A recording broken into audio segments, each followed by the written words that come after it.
porque estamos llegando casi al final de este programa del día jueves, y dicen que lo mejor se y llama al final, Malena. Arre. Total. ¿Qué onda, Buen Male? día, Male ¿cómo Fiori. andan? Todo tranquilo, hacía bastante que no venía. Sí, ¿no? Sí, puede ser. Puede ser. Puede ser. Pero lo importante es que estás acá Exacto. y trajiste una Cositas. continuidad de esta columna de fotoperiodismo. Traje cositas. Trajiste cositas. Sí, en realidad medio como para dar un cierre, no sé si un cierre, bueno, no diría que definitivo, determinante, sino que diría que un cierre que después puede continuar en algún momento, Sí. puede volver a abrirse esta columna, pero bueno, en su momento habíamos quedado con la asunción de Héctor Cámpora en nuestro gobierno en el año 1973, que, bueno, fue más que nada para poder salir adelante luego de la proscripción que hubo hacia el general Juan Domingo Perón, hacia el peronismo. Pero bueno, hoy voy a enfocarme más que nada en hacer como un breve repaso histórico. ¿Por qué? Porque del 74 en adelante pasaron muchas cosas, por lo menos hasta los 2000. Y bueno, en la actualidad también, la verdad, estamos viviendo un montón de cosas. Pero, por ejemplo, en el año 1974 fue un año bastante feo, porque tanto en ámbito deportivo como en el ámbito político, digamos, del gobierno, hubo un montón de secuencias que dijeron, che, Argentina me parece que no da tener tantos momentos malos. Por empezar, por ejemplo, la selección argentina en ese momento, que hay una foto ahí de la selección, esa salió en las revistas. ¿Por qué? Porque iban de cara a un nuevo mundial, que si no me equivoco era en Alemania en ese momento.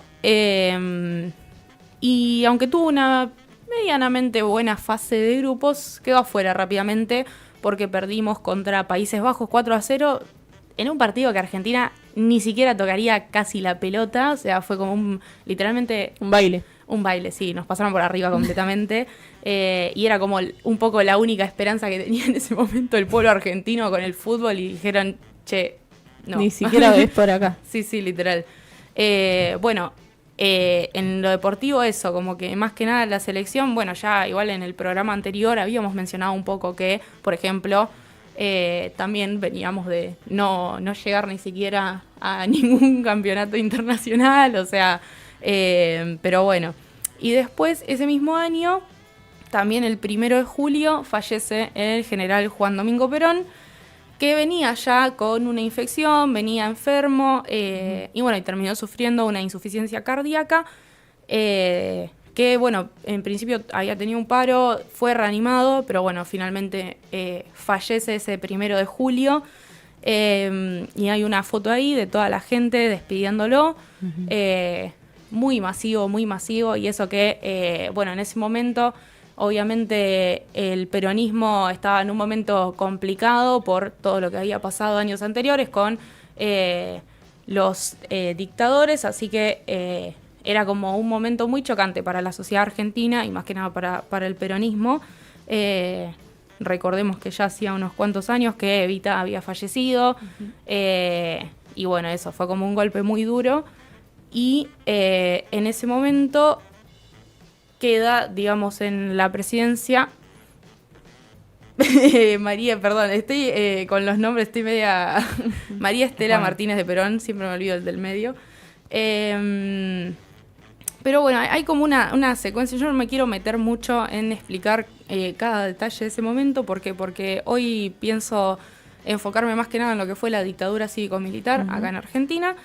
Pero bueno, igualmente me parece importante mencionar que ese mismo año, a unos meses de que haya fallecido el general Perón, en la mañana del 8 de octubre de 1974, tenemos un hecho acá en La Plata que está relacionado con la AAA, un comando de la AAA, de hecho, que había asesinado hacía unos días a Horacio Chávez, militar retirado, que se había levantado con armas para defender a Perón en el 56, que también asesinaron a su hijo Rolando Chávez, al gringo Pierini y a Luis Macón de la JUP. Y bueno, y en ese momento Carlos Miguel y el turco Rodolfo Ayem iban camino a una reunión en Capital Federal con la Federación Universitaria de Buenos Aires, que ahí está la foto, los podemos ver a ellos dos, para poder planificar un plan de resistencia universitaria ante la avanzada del nuevo gobernador bonaerense, Calabró. Y ya había antecedentes de primeros asesinatos a compañeros acá en la ciudad de La Plata, pero bueno, a pesar de las reiteradas amenazas que venían sufriendo ellos dos, decidieron asistir igual a la reunión en Capital. Fueron 3 autos sin patente que los interceptaron en plena calle 44 y avenida 13, con una zona liberada, y los subieron a culatazos con armas a cada uno en el baúl y se fueron. Al otro día, menos de 2 horas después, los restos de Miguel y de Ayem aparecieron en las costas del riachuelo de Sarandí. Y el informe oficial que salió en el matutino del diario El Día, el 9 de octubre de 1974, habla de que los 2 cuerpos habían recibido 50 disparos por la espalda.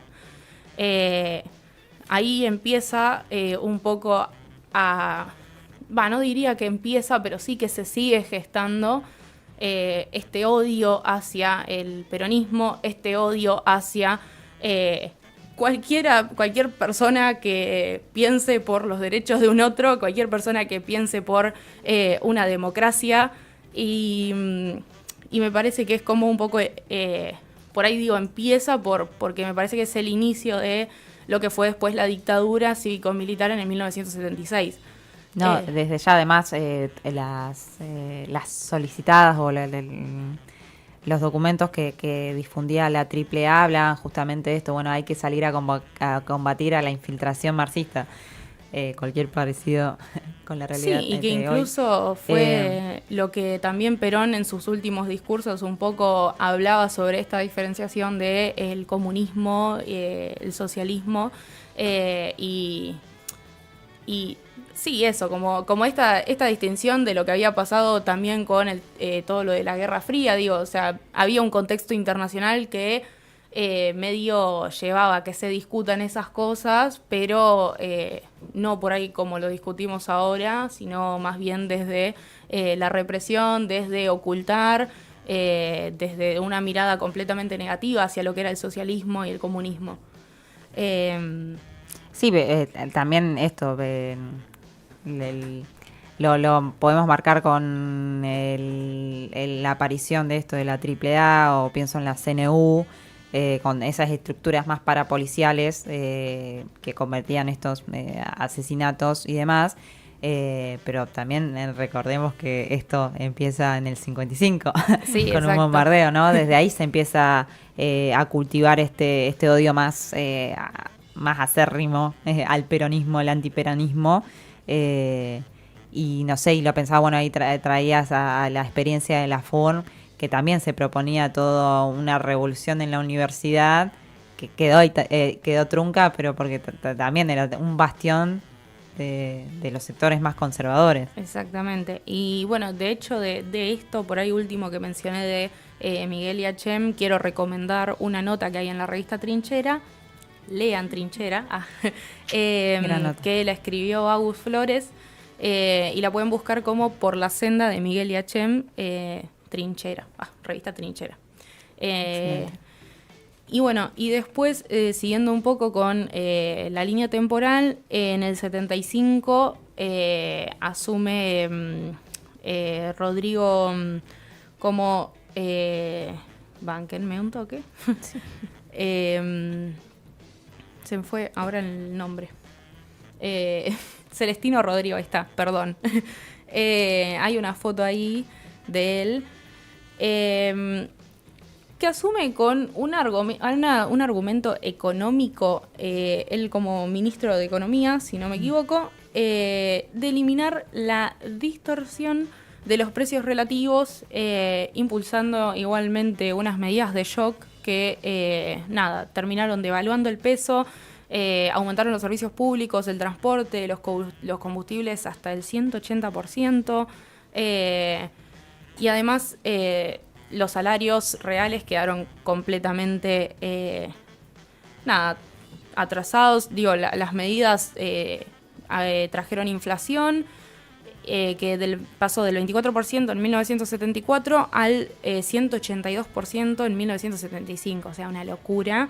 Se produjo desabastecimiento de gran cantidad de productos esenciales, como alimentos y otros insumos para el transporte, y a esta etapa se la llamó el Rodrigazo, que principalmente hay una foto ahí también, generó una fuerte oposición del movimiento obrero. Y, por ejemplo, hay un graffiti que se veía, esto es lo que se veía en las calles, digamos. Y la CGT concretó una huelga general en ese momento, la primera contra este gobierno peronista de 48 horas y grandes movilizaciones populares que terminaron causando la renuncia del ministro Rodrigo y José López Rega. Ahí está lo que se veía en las calles, que decía... Queremos las cabezas de Lastiri, Rodrigo y López Rega por traidores al movimiento obrero Juan Vicente López. ¡Amo! Corta. Sí, total. Sin vueltas. Sin vueltas. Las cabezas. Se te ha chispoteado. Sí, se chispoteó. Y eso fue, como decíamos recién, toda la gesta de la dictadura. Ya desde ese momento la economía, que fue el principal fuerte de la dictadura cívico-militar para arruinar nuestro país, y lo digo y me hago cargo de lo que digo, pero fue como que empezó a gestarse un poco desde ahí. Las Fuerzas Armadas, el 24 de marzo de 1976, casi un año después, un poco menos de un año, derrocaron a María Estela Martínez de Perón y disolvieron el Congreso Nacional, prohibieron los partidos políticos, destituyeron la Corte Suprema y empezaron a ejercer el terrorismo de Estado, que es un poco una historia que conocemos, de la cual me gustaría aclarar que, hoy en día me parece que hay como toda una discusión de vuelta sobre que fue una guerra, sobre que estaban mal de las dos partes, qué sé yo. Un Estado, un gobierno nacional no puede ejercer la represión, la violencia, digamos, estatal. Es la única entidad que puede pasar, que puede, digamos, violar los derechos humanos. Sí, creo que es una discusión que nunca se terminó de saldar. Yo creo que además eso, que las discusiones no se cierran, sino que la lucha es permanente. Hoy se está dando la discusión porque, una de las principales motores de volver a traer la teoría de los dos demonios sobre la mesa es vicepresidenta, sí. Básicamente. Esta reivindicación del accionar genocida de varios militares. Y después creo que también tiene que ver con deudas que ha tenido más el campo nacional y popular de cómo discutimos lo que pasó y cómo discutimos la violencia, por ejemplo. Los propios compañeros y compañeras que participaron de las organizaciones armadas también tienen sus discusiones. Pero sí, desde ya que es repudiable la acción del Estado, porque no sé si las organizaciones armadas tenían centros clandestinos de detención, tortura y exterminio. No sé si hacían parir a mujeres, o las picaneaban, o las violaban, o desaparecían bebés. Sí, y de hecho los lugares donde justamente pasaban todas esas cosas hoy en día los quieren censurar y los quieren cerrar como si fuese que son, no sé, es un lugar para ir a tomar mates. Sí, no solo eso, sino pienso en la noticia de hace poco de quemar documentación. Sí, literal. Documentación es como, Sí, o liberar genocidas, que se costó tanto, como vos decías, es algo que no está saldado, que se costó tanto llevar adelante. Todavía sí, por eso. Por juzgar. Y sobre muchos todo, han muerto sin ser juzgados. También. Y por sobre todo las visitas de la vicepresidenta y de todos sus compañeritos del gobierno en las cárceles a a los genocidas, eso también. Bueno, ahí veíamos en la primer foto de la junta militar que estaban, bueno, Macera, Emilio Eduardo Macera, Videla y Jorge Rafael Videla y Orlando Ramón Agosti, que fueron por ahí las cabecitas ahí principales de todo lo que sucedió. Ahí los vemos con eso, por Dios. O sea, ya la cara... No, pero es una foto muy icónica. Sí, porque además, bueno, es algo que también mencionábamos con otras fotos anteriores que se han hecho a otros militares. Sacar la foto desde ese ángulo, ellos que estén, digamos, mirando de esa manera como tan firme, tan con, digamos, con todos los símbolos patrios, o sea, quieren decir mucho de cómo también se los presentaba a ellos. Ellos venían a enaltecer la nación, pero al final, o sea, era toda la construcción, digamos, también de los medios que justamente me parece que fueron parte fundamental de la dictadura cívico-militar para que justamente funcione. Y cívico por eso también digo, porque me parece que los medios de comunicación construían este relato de que ellos venían a terminar con todo lo subversivo, que venían a establecer una nación de, digamos, que nos iba a poner como en el primer mundo, que íbamos a ser la mejor nación de todas y que justamente no iba a haber, no íbamos a ver gente pobre, no íbamos a ver gente, digamos, que a ellos que no los representaban a ellos estereotipadamente hablando. Y bueno, y eso me parece que fue fundamental también la presentación de los medios hacia la sociedad sobre la figura militar, digamos. Y que ahí también fue cuando se empezó a cuestionar mucho la figura de Perón como militar. O sea, por eso también queda el relato hoy en día de, pero Perón también era militar. Sí, bueno, pero no era de esos militares. No, y es una discusión que también hay que dar, las fuerzas en función de qué, porque todo ese proceso fue para implementar un plan económico diagramado en Estados Unidos, un plan que básicamente ponía a nuestro país de rodillas, o sea, no quería soberanía acá.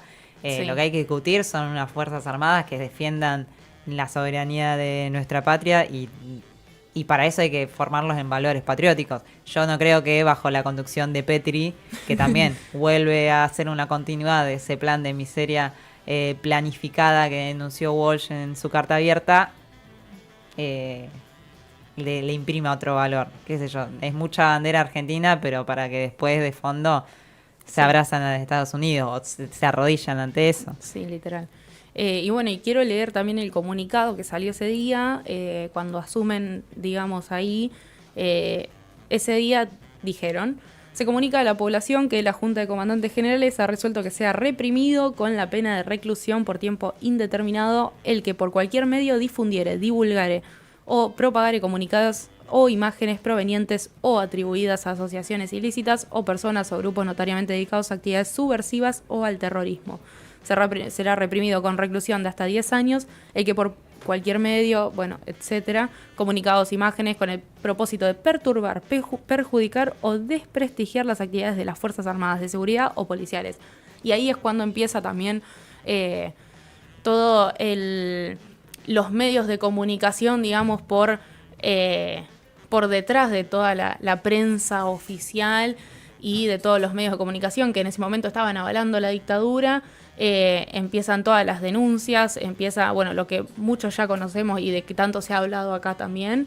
Y nada, y es cuando también acá La Plata fue un lugar clave para la difusión de todo lo que estaba haciendo la dictadura militar, de todo lo que estaban, las represiones que estaban, que hicieron, los asesinatos, o sea, todo fue difundido por medios no oficiales, justamente. Y bueno, y eso, acá en La Plata y en Buenos Aires fueron como los principales lugares de difusión. Y encima, algo que a mí, desde, no sé, cuando era chica me pareció muy flashero, era que funcionaban en la misma ciudad la DIVBA, que es la Dirección de Inteligencia de la Provincia de Buenos Aires, y a pocas cuadras los periodistas que difundían de manera no oficial todo lo que sucedía, o sea, la contracara de todo eso, digamos. Y que bueno, que está bueno siempre recordar que la DIVBA hoy en día Bueno, funcionó hasta no me acuerdo ahora fecha exacta, pero hasta los 90, si no me equivoco. Y ahí se recuperó. 98, sí. Está la Comisión Provincial por la Memoria, que también está abierta porque muchos de los archivos con los que se siguen laburando siguen ahí, bueno, se puede ir a visitar. Sí, exactamente, eso iba. Y bueno, y traje las fotos, digamos, de las madres de Plaza de Mayo, para mostrar un poco las primeras marchas de ellas ya con los pañuelos. Bueno, en ese momento también con todo lo que fue, por ejemplo, en el 78, que ahora que me acabo de dar cuenta no traje la foto del Mundial, cuando entregaron la copa acá en el Monumental, haciendo toda la opereta, el show para poder tapar todo lo que estaba sucediendo y decir que para la gente de afuera que Argentina estaba bien, que no estaba pasando nada de lo que estaban denunciando los exiliados. Y nada, y por ahí si Mati Marchi la encuentra, la mostramos, pero bueno, esos ahí dedos estamos. Sí, al toque enseguida, qué buen trabajo. Y bueno, eso también, la opereta que fue para tapar todo lo que sucedía, no solo eso, sino que también vino en un momento la Comisión Internacional de Derechos Humanos a la Exesma, hacer una visita a la Exesma, y los mismos militares fueron y taparon todas las escaleras, fueron y taparon todos los huecos, los ascensores incluso también los escondieron para que no puedan, digamos, ver que tenían toda la gente secuestrada ahí adentro. Y una locura porque nadie se enteraba nada. Obviamente después se elevó, digamos, un documento con todo lo que estaba pasando, con todas las denuncias, pero no fue oficial hasta muchos años después. Y bueno, había más fotos de las madres, que la primer marcha de la Resistencia fue un 20 de abril, creo que fue, si no me equivoco. No lo encuentro acá porque tengo toda la información dada vuelta. Ya te digo, porque... pero sí, si no me equivoco fue el 20 de abril. Y bueno, y 30. 30 de abril. Y bueno, ahí en la foto se ve también cómo los mismos militares las reprimían, con los caballos la sacaban, también como, o sea, a una madre que está buscando a su hijo, no sé, el cinismo que había, o sea, lo siniestro de la dictadura cívico-militar, a sus hijos, a sus nietos que no los encontraron, no los veían hace meses, que no tenían manera de comunicarse con ellos, y bueno, y mismo también lo que sucede después, cuando fue toda la guerra de Malvinas, o sea, lo mismo, por eso digo que la comunicación fue clave, los medios de comunicación fueron clave para la dictadura, para ser funcionales a la dictadura, porque justamente comunicaban que estaba todo bien, que estábamos, por ejemplo, en la guerra de Malvinas, que estábamos ganando. Sí. Hay una foto de la revista Gente también, donde muestran eso, y que las puse una al lado de la otra, no sé si Mati tiene desde el Drive, pero hay una de la revista Gente que dice estamos ganando, y la imagen que le sigue a esa es una imagen de los soldados completamente cansados, rendidos de todo lo que estaba sucediendo. Ahí está. Y la otra que le sigue es los soldados volviendo ya completamente derrotados, sí, porque justamente el gobierno la dictadura no les estaba dando no les daban armas, o sea, las armas que tenían eran casi que las armaron ellos, o sea, los mandaron directamente al muere. Sí. Incluso los mismos generales, o no sé cómo se dice, los que están más arriba de los soldados, se quedaban con las cosas que le enviaban. Fue muy atroz, la verdad, todo este periodo. Sí. Hay una foto también de los cascos ahí tirados en las islas. Pero bueno, como muchos momentos que por ahí no sé, uno a veces los da por sentado, como que conoce la historia y demás, pero creo que hasta que no escuchás tampoco los relatos de los que lo vivieron, no sé si lo llegás a materializar, y me parece que algo tan siniestro y atroz como lo fue la dictadura no se llega a dimensionar tampoco, no sé, nunca. Pero bueno, hay que poder dimensionarlo y materializarlo para que no se vuelva a repetir, digo. Tengo ahí ya estoy terminando. En los últimos días de la guerra recrudecieron los bombardeos, sobre todo en los montes London, Dos Hermanas y Harriet. La rendición llegó el 14 de junio a las 9 de la noche. Los soldados combatieron hasta el último minuto entre bombardeos constantes de la flota británica. Bueno, que también los militares británicos, bueno, un poco el relato que hay entre los propios soldados, o sea, dije militares, los soldados británicos también era como que los mandaron un poco al muere y sin explicarle nada del contexto, digo, a la mayoría. Y bueno, ahí fue cuando muchos de los prisioneros los llevaron al puerto argentino, creo que hay una foto de un prisionero también, y permanecieron unos días en las islas y los embarcaron en el buque inglés que el 19 de junio arriba a Puerto Madryn con 4.167 combatientes. Y bueno, y los ingleses confiscaron casi 11.000 armas y más de 4 millones de municiones. Que encima estas fotos que yo traje, la mayoría están en museos ingleses, y acá en Argentina, o sea, no encontré fotos, digamos, de fotógrafos argentinos, no, la mayoría de las que encontré son todas fotos de los ingleses, literalmente. Eso también muestra un poco qué registro había de ese momento. ¿Qué es lo que se quiere ocultar, ¿no? Claro.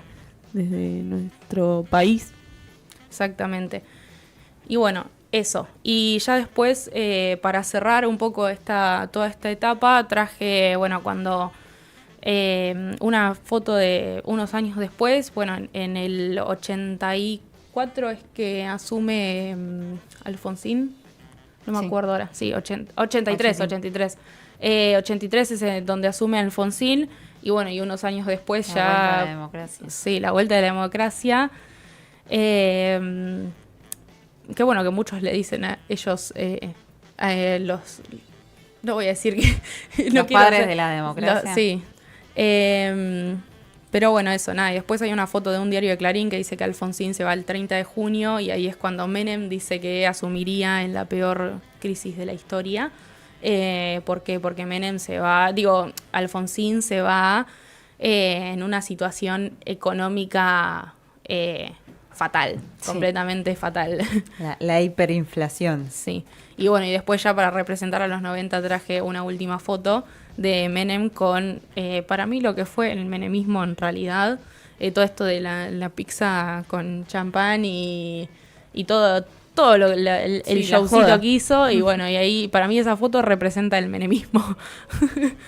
Pero bueno, ya digo que no quiero cerrar tampoco definitivamente la columna acá, porque tengo ganas de seguirla en algún momento por ahí con cosas más actuales, pero bueno, espero que haya gustado este breve repaso por la historia argentina, estas cuatro columnas que he realizado. Nos sumamos al aplauso.